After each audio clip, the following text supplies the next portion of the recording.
teman-teman digitalku, kumada mangcu.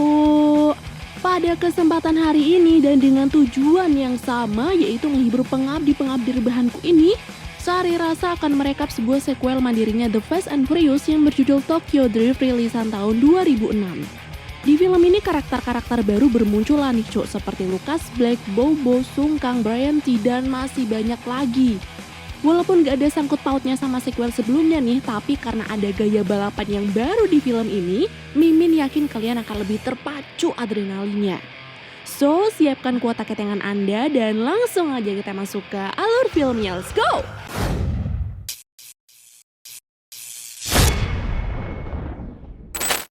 Film ini akan berfokus pada Shin Boswell, pemuda tampan yang punya bakat pada bidang mekanik mobil. Suatu hari, saat Shin pulang sekolah, seorang wanita bernama Cindy memuji mobilnya.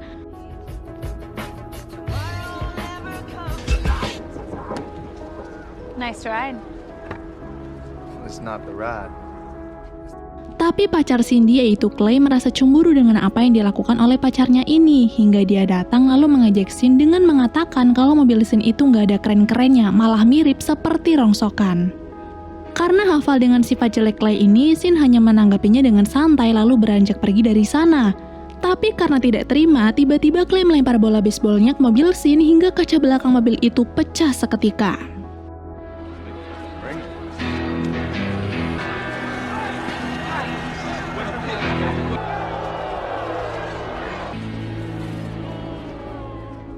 Nah, di sini Shin pun mulai tidak terima nih dan mengajak Clay untuk balapan. Tapi karena nggak tahu taruhan apa yang cocok, Cindy pun menawarkan dirinya sendiri sebagai taruhan di mana yang menang akan menjadi pacarnya.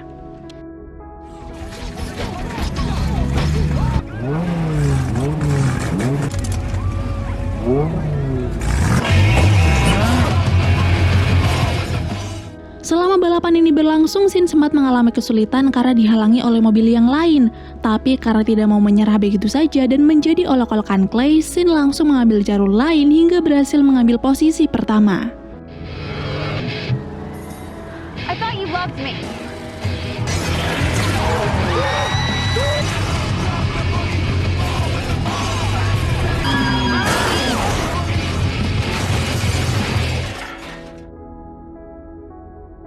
Usai kecelakaan itu, Clay, Cindy, dan Shin dibawa ke kantor polisi untuk dimintai pertanggungjawaban. Tapi karena orang tua Clay dan Cindy adalah orang yang berpengaruh di kota itu, tentu keduanya pun bisa dengan mudah pulang begitu saja, berbeda dengan Shin yang harus diinterogasi terlebih dahulu sampai kemudian ibunya datang. You're 100% guaranteed conviction. Ternyata ini bukan pertama kalinya Shin membuat kekacauan. Tapi karena tidak mau Shin dihukum, ibu pun berusaha bernegosiasi dengan polisi hingga berhasil membebaskan Shin. Namun gantinya, Shin dikirim oleh ibunya sendiri ke Tokyo. Ia harus tinggal bersama mantan suaminya alias bapak Shin sendiri. Dan berharap bapaknya yang bekerja sebagai perwira angkatan laut ini bisa memberikan didikannya agar Shin bisa menjadi pria yang lebih teratur. Sean, I thought you were gonna be here. Sesuai dengan permintaan mantan istrinya, saat Shin tiba, ayah pun langsung memberitahu beberapa peraturan yang harus Shin taati. Salah satunya adalah ayah tidak ingin melihat Shin berurusan dengan mobil lagi, atau kalau tidak, Shin akan mendapatkan hukuman. Lalu setelah itu, ayah juga menyuruh Shin untuk segera tidur. Dia bilang jam tidur Shin harus teratur karena mulai besok Shin sudah mulai bersekolah. Singkat cerita, pagi pun tiba. Di hari pertamanya sekolah, Shin terlambat masuk karena dia kesiangan ditambah salah masuk kereta. Untunglah gurunya mau memahami hal tersebut dan meminta Shin untuk duduk di kursinya, tapi sebelum itu dia harus lepas sepatu lalu menggantinya dengan sepatu yang sudah disediakan oleh sekolah. Yeah? I'm new here. Wabaki. Memiliki kultur yang berbeda tentu saja membuat Shin sedikit tidak nyaman, apalagi ketika seorang siswa asal Amerika bernama Twinkie datang dan tiba-tiba menawarkan beberapa barang dagangannya kepada Shin. Don't ask, don't tell. No offense. Merasa tidak butuh atau lebih tepatnya nggak punya duit, Shin pun menolak semua tawaran dari Twinkie. Dia bahkan berkata kalau Twinkie tidak perlu repot-repot mengenalkan dirinya karena Shin hanya sementara waktu di Tokyo dan akan segera kembali ke Amerika. Namun ketika Shin melihat setir Sparko yang dibawa oleh Twinkie, Shin tiba-tiba mau berteman dengan Twinkie, bahkan meminta untuk ditunjukkan mobil jenis apa yang Twinkie punyai sekarang. Sepulang sekolah, Twinkie pun langsung mengajak Shin ke tempat parkiran mobil untuk mengambil mobilnya, lalu mengajak Shin berkenalan ke dunia driftingnya.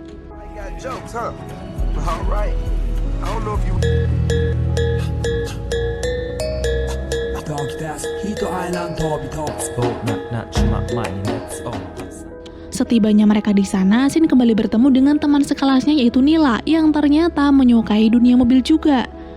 Nah, karena punya hobi yang sama, Shin pun mulai tertarik dan mengajak Nila untuk mengobrol. Tapi tidak lama kemudian seorang pria bernama Takashi menghampiri mereka dan memperingatkan Shin untuk jangan mendekati Nila karena Nila adalah pacarnya. No, I mean, not where you live. Where'd you come from? Hi. He was just leaving. Mengetahui Takashi adalah seorang Drive King serta salah satu anggota dari Yakuza, Twinkie menyuruh Shin untuk mundur saja. Tapi lagi-lagi Shin yang gak mau dibilang cupu ini malah menantang Takashi untuk balapan sampai dia lupa kalau kini dirinya sudah tidak memiliki mobil lagi. Namun melihat keberanian dalam diri Shin, teman Takashi yang bernama Han tiba-tiba memberikan mobilnya untuk dipakai oleh Shin hingga mereka pun bisa bersiap untuk memulai balapan. Awalnya Shin masih pede-pede aja nih mau melawan Takashi yang notabene adalah Drive King. Tapi ketika dia melihat area balapan yang sangat berbeda dari biasanya, Shin pun mulai ragu hingga meminta bantuan Twinkie untuk menjelaskan teknik seperti apa yang biasanya mereka lakukan. We talking forged pistons, bigger turbo. Hey man, Hans labor ain't cheap, man. You feel me?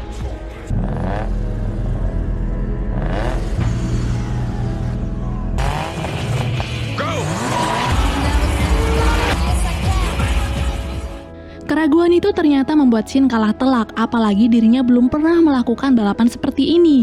Dia terus memacu mobil Han dan berusaha untuk mengalahkan Takashi. Tapi karena tidak kenal medan, dirinya pun harus mendapatkan kekalahan sekaligus harus bertanggung jawab karena mobil milik Han kini sudah dibuat rusak olehnya.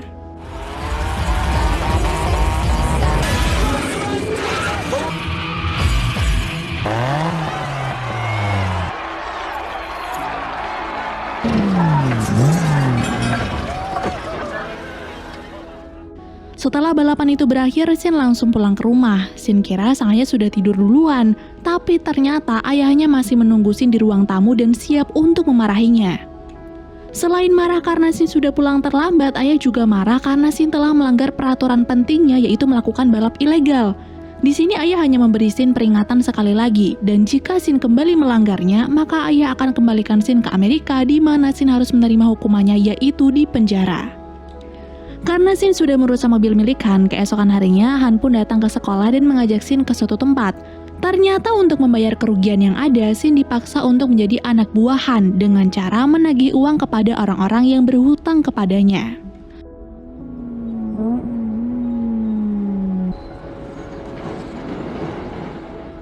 Shin kira pekerjaan ini sepele, tapi ketika dia masuk ke tempat itu dan menagih uangnya, tiba-tiba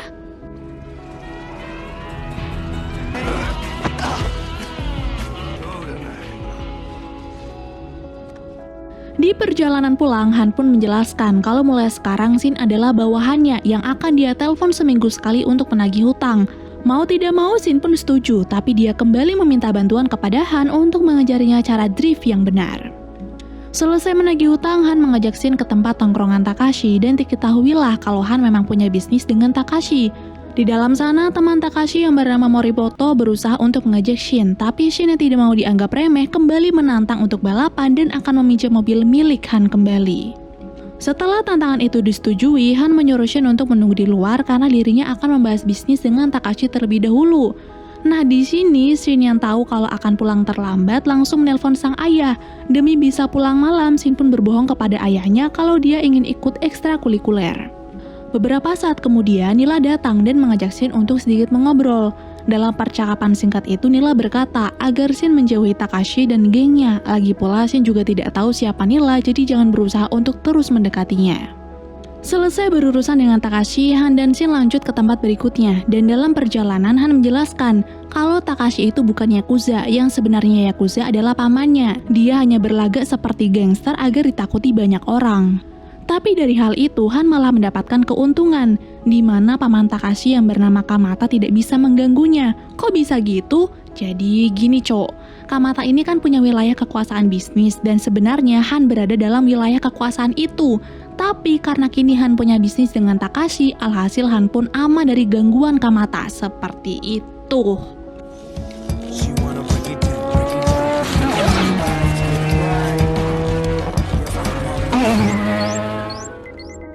Singkat cerita, sampailah mereka di tempat tongkrongan Han, yang ternyata tempat itulah lokasi disimpannya semua koleksi milik Han.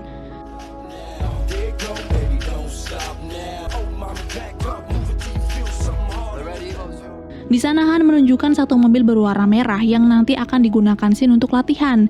Esok paginya, ditemani oleh Twinkie dan teman-temannya, Shin pun langsung menggunakan mobil pemberian Han untuk latihan. Tapi karena belum lihat menguasai teknik, lagi-lagi mobil itu pun rusak parah.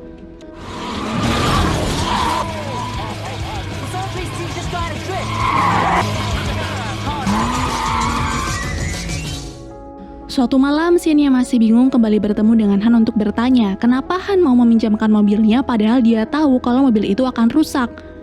Han pun menjawab bahwa semua ini bukan soal Han punya memiliki banyak uang dan bisa membeli mobil sesuka hati.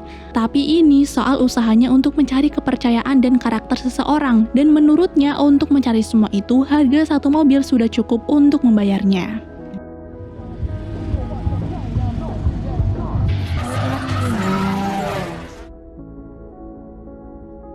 Di hari berikutnya, Shin memulai latihannya kembali. Menggunakan jalur menanjak, dia berusaha memahami setiap instruksi dari Han walaupun gagal berkali-kali.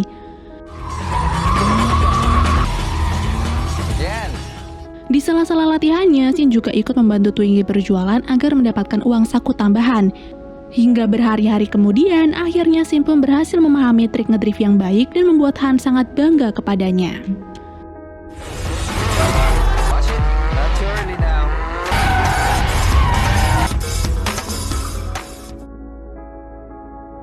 Setelah keberhasilannya itu, Shin memutuskan untuk pergi dari rumah sang ayah dan pindah ke tempatnya Han. Lalu tepat pada keesokan harinya, pertandingan antara Shin dan Morimoto pun dimulai.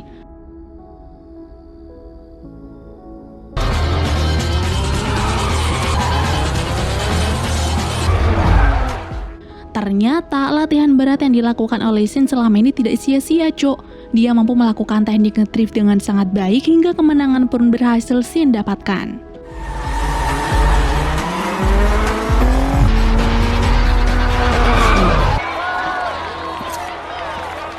Pleasure doing business. Berkat kemenangan itu pula, Shin juga berhasil memikat hati Nila. Sampai-sampai Shin berani mengajak Nila untuk kencan dan membuat kedekatan mereka semakin erat.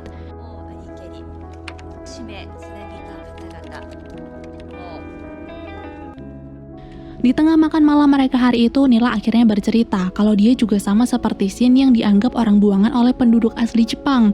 Orang tuanya sudah meninggal sejak Nila berumur 10 tahun, dan nenek Takashi lah yang telah merawatnya. Oleh sebab itu, Nila dan Takashi tumbuh dan menghabiskan waktu bersama-sama.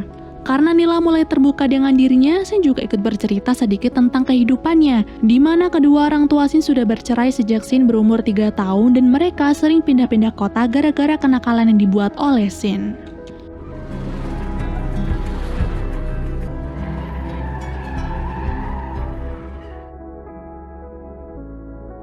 Sialnya, kencan mereka malam itu berhasil diketahui oleh Takashi dan pada keesokan harinya, Takashi pun langsung menemui Shin lalu memukulinya habis-habisan sambil memberi peringatan untuk tidak pernah mendekati Nila lagi atau kalau tidak Takashi akan menghabisinya.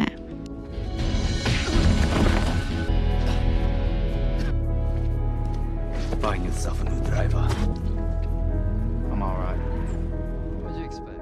Mengetahui kalau Shin dihajar oleh Takashi, Nila yang tidak terima pun langsung menemui kekasihnya itu dan berniat untuk putus saja dari Takashi. Mendengar hal tersebut, Takashi pun naik pitam. Dia kecewa karena Nila lebih memilih pria buangan itu daripada dirinya. Takashi juga mulai mengungkit masa lalu di mana tanpa bantuan keluarganya, mungkin Nila akan menjadi wanita murahan yang mau melakukan segala hal demi uang.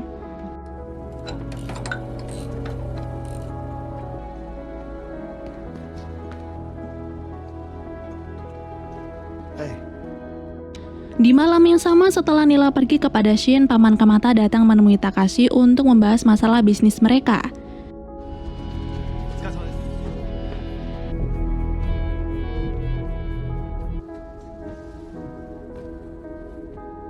Di sini Takashi pun bingung, masalah yang mana? Orang akhir-akhir ini mereka mendapatkan keuntungan kok.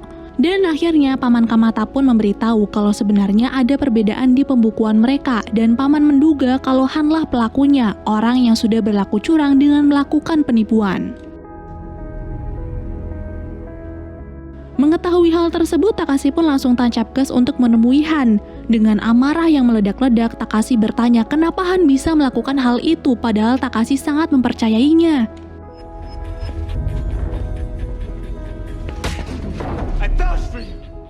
Karena Han tidak bisa memberikan jawabannya, Takashi langsung menodongkan pistol ke arah Han. Tapi karena Twinkie berhasil mengalihkan perhatiannya, Han dan teman-teman pun berhasil melawan lalu bergegas kabur dari sana.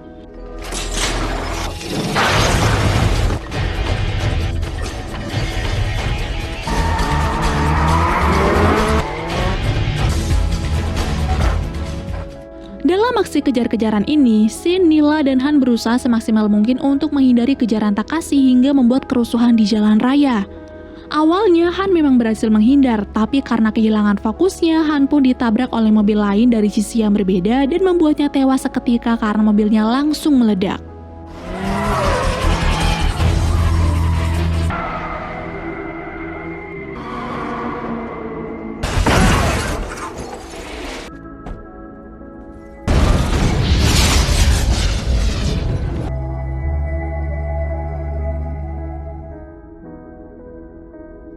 Setelah kejadian itu, Shin yang masih terpukul karena harus kehilangan teman baiknya lanjut mengajak Nila untuk pulang bersamanya ke rumah sang ayah. Tapi baru saja mereka sampai, tiba-tiba Takashi datang dan menodongkan senjata ke arah Shin. Untunglah sang ayah datang tepat waktu untuk menolong Shin. Lalu karena tidak mau Shin celaka, Nila pun menyerah dan akan ikut dengan Takashi hingga ketegangan itu bisa berakhir. Setelah Takashi pergi, ayah memutuskan untuk memulangkan Shin ke Amerika malam itu juga gara-gara Shin berani berurusan dengan Yakuza. Tapi Shin menolak sambil berkata bahwa dirinya lah yang sudah membuat kekacauan ini. Maka dari itu dia tidak akan lari dan sudah sepantasnya Shin menyelesaikan masalahnya sendiri. Shin kemudian bertemu dengan Twinkie dan ternyata Twinkie juga punya rencana yang sama, yaitu kabur ke kota yang lain ketimbang mati dibunuh oleh Takashi. Tidak mau kabur dari masalahnya sendiri, Shin memberitahu Twinkie kalau dirinya akan bertemu dengan Kamata. Karena Kamata adalah orang yang disegani oleh Takashi, mungkin kalau dirinya berhasil bernegosiasi, maka Takashi tidak akan mengganggu mereka lagi. Mendengar hal gila itu, Twinkie sempat menolak. Tapi karena tekad Shin sudah bulat, Twinkie pun mengambil uang curian milik Han dari dalam mobilnya, lalu memberikan uang itu karena barangkali Shin sangat membutuhkannya. Singkat waktu, sampailah Shin di kediaman paman Kamata dan ternyata Takashi dan Nila juga berada di tempat yang sama. Tidak pakai basa-basi, Shin pun langsung mengembalikan uang yang sudah dicuri oleh Han itu dan meminta maaf karena sudah membuat kekacauan di wilayahnya. Lalu sadar semua kekacauan ini berasal dari dirinya dan Takashi, Shin pun mengajukan sebuah lomba, di mana Shin dan Takashi akan balapan dan yang kalah akan meninggalkan kota Tokyo untuk selama-lamanya. That's not why I really came. We race. Setelah perlombaan itu disetujui oleh Kamata, Shin dan kawan-kawan kembali ke markas untuk mempersiapkan mobil yang akan dipakai balapan nanti. Tapi sialnya, semua mobil yang ada ternyata sudah disita oleh polisi dan hanya menyisakan satu mobil yang dulu pernah dirusak oleh Shin. Namun karena mesin mobil itu masih utuh dan bagus, Shin pun meminta izin kepada sang ayah untuk meminjam mobil Ford Mustang-nya. Untunglah ayah tidak keberatan, dia langsung menyerahkan kuncinya sehingga mobil itu bisa langsung dibawa ke markas untuk dimodifikasi.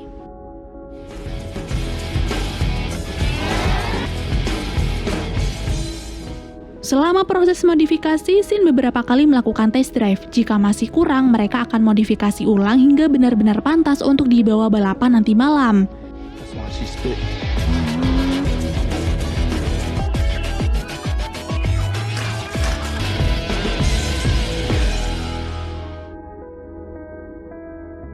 Nah, ketika malam tiba, Shin dan kawan-kawan pun OTW ke lokasi perlombaan itu diadakan, yaitu di celah gunung, salah satu lokasi kekuasaan Takashi, dan baru Takashi lah yang mampu menaklukkan medan di tempat itu.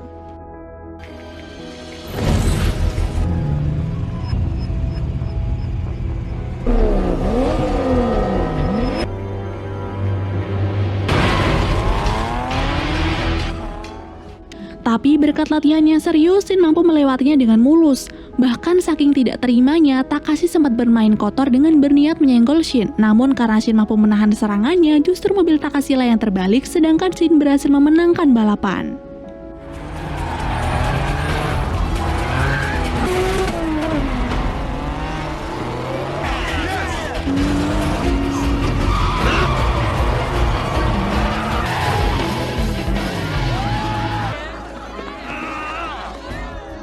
Karena berhasil memenangkan pertandingan dan sesuai perjanjian, Takashi pun akan meninggalkan Tokyo, sedangkan Shin bisa hidup bebas tanpa gangguan dari Yakuza.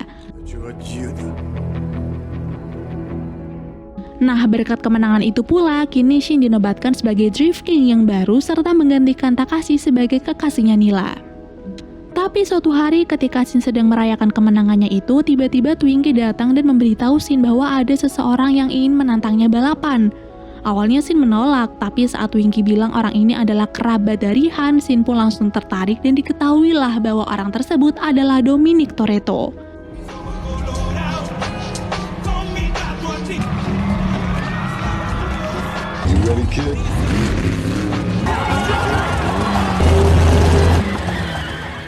Lalu film pun berakhir.